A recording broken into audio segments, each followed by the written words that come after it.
بہانی جامعہ کے ایک مرید ہیں نا مفتی رکن الدین صاحب رحمۃ اللہ علیہ، غالباً آپ لکھے ہیں مطلع انوار میں، شاید دیکھنا کہاں ہے، یہ میں پڑھا تھا، یاد آ رہا ہے تو وہی کیا فرمائے حضرت اس میں کہ بھائی کسی کو مرید کرتے اور وہ طالب علم ہوتے تو ان کو یہ کہتے تھے کہ بھائی درس و تدریس میں ہی مصروف رہو، آپ ذکر و اذکار کی ضرورت نہیں ہے آپ کو.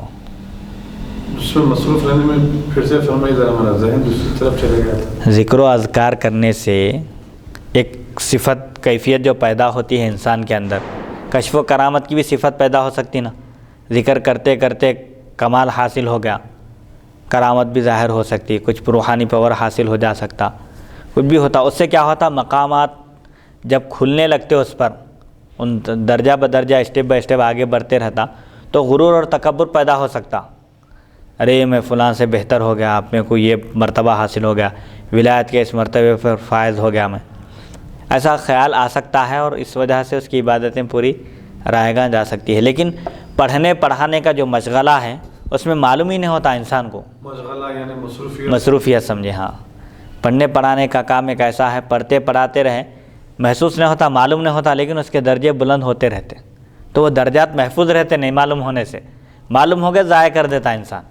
بہت کم لوگ ہیں جو اس کو اللہ کی فضل سے بچا کے رکھتے ہیں اس کو. ہاں، یعنی کشف و کرامات جب ظاہر ہونے کے بعد بھی یہ اللہ کے فضل سے ہے، میرا کچھ بھی نہیں ہے، یعنی عاجزی تواضع کو باقی رکھتے ہوئے اس پر قائم رہنا یہ اللہ کی مدد ہے. تو بہت کم لوگ ہی ایسے ہیں جو باقی رہتے ہیں، لیکن عموماً اکثریت میجورٹی تکبر جو آپ فرمائیں کہ وہ آ ہی جاتا ہے سر کیا سرکار بندہ نواز سرکار رحمۃ اللہ علیہ کیا واقعہ فرمائے.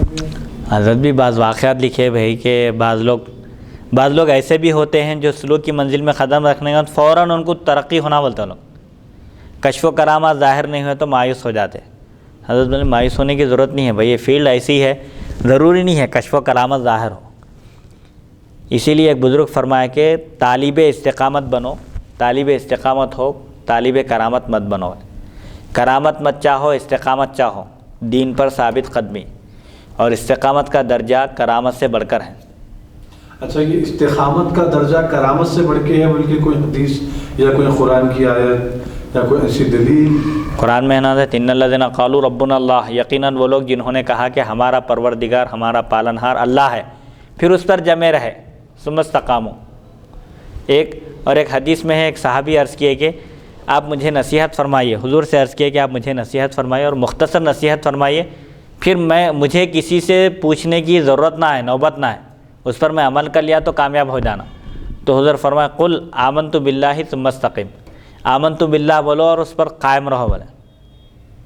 یہی ہے استقامت. استقامت یعنی جس چیز کو اپنا لیا ہے بندہ، جس چیز کو اختیار کر لیا، ختم بھی ہو گیا تو اس کو نہیں چھوڑنا، اس پر ثابت قدم رہنا، جمع ہوا رہنا. عبادت شروع کی، ایک سمجھے اہتمام نوافل کا، تہجد کا، اب جاری رکھنا اس کو، یہ استقامت ہے. شریعت کے احکام پر ثابت قدم رہنا، پابندی سے ان کو انجام دینا، یہی استقامت ہے.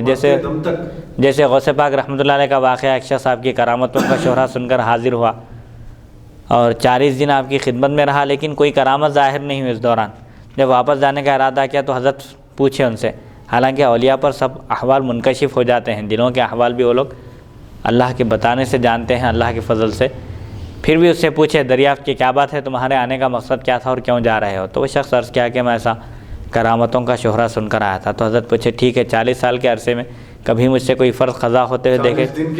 40 دن کے عرصے میں. تو اس نے عرض کیا کہ نہیں. کوئی سنت چھوٹتے ہوئے تم نے دیکھا ہے؟ نہیں. کوئی مستحب، فرض اور سنت تو بہت بڑی بات ہے، کوئی مستحب، کوئی ادب بھی چھوڑتے ہوئے نہیں دیکھا، کوئی خلاف ادب، کوئی خلاف شریعت کام آپ سے ہوتے ہوئے میں نے نہیں دیکھا. تو حضرت فرمائے کہ اس سے بڑھ کر اور کرامت کیا چاہیے انہیں. مومن کی کرامت یہی ہے کہ وہ اللہ کے احکام پر ثابت قدم رہے، شریعت سے انحراف نہ کرے، اس کا ہر کام، اس کی ہر بات، گفتگو، قول میں، فعل میں اور گفتار میں اور کردار میں وہ شریعت کا مکمل نمونہ ہو. یہی ہے استقامت. یہی تصوف اور طریقت بھی ہے فرمایا. طریقت اور تصوف بھی یہی ہے. تصوف کا مطلب وہی ہے طریقت کا. شریعت کا مطلب کیا ہے؟ وہ ایک ایسا راستہ جس پر طاقتور بھی چل سکتا ہے، کمزور بھی چل سکتا ہے، بوڑھا بھی چل سکتا ہے، نوجوان بھی چل سکتا ہے، بچہ بھی چل سکتا ہے، وہ ہے شریعت. اور طریقت کا مطلب اللہ تک پہنچنے والا راستہ، تو شریعت کا راستہ بھی اللہ تک جاتا ہے اور طریقت کا بھی، لیکن طریقت کا ہائی وے ہے، سمجھیے فاسٹ اسپیڈ چلے آ سکتے، تو طریقت میں وہی ہوتا۔ شریعت میں کیا کرتے ہیں ہم خالی بس فرائض کا اہتمام کر لیے، عشاء پڑھنا ہے 4 فرض پڑھ لیے، 2 سنت پڑھ لیے، 3 واجب پڑھ لیے، چلتے پھرتے نظر آتے، شرعی اعتبار سے کوئی مواخذہ نہیں، لیکن طریقت میں اس سے پہلے کی سنت بھی پڑھتے، تحیۃ المسجد بھی پڑھتے اور سب اہتمام کرتے، باوضو رہتے۔ صوفیہ کہتے ہیں کہ باوضو رہنا چاہیے ہمیشہ، اس سے کیا ہے انسان شیطان کے وسوسوں سے محفوظ رہتا ہے۔ لمبی چوڑی گفتگو ہے، کل صبح کریں گے کیا؟ نہیں پڑھیں گے پھر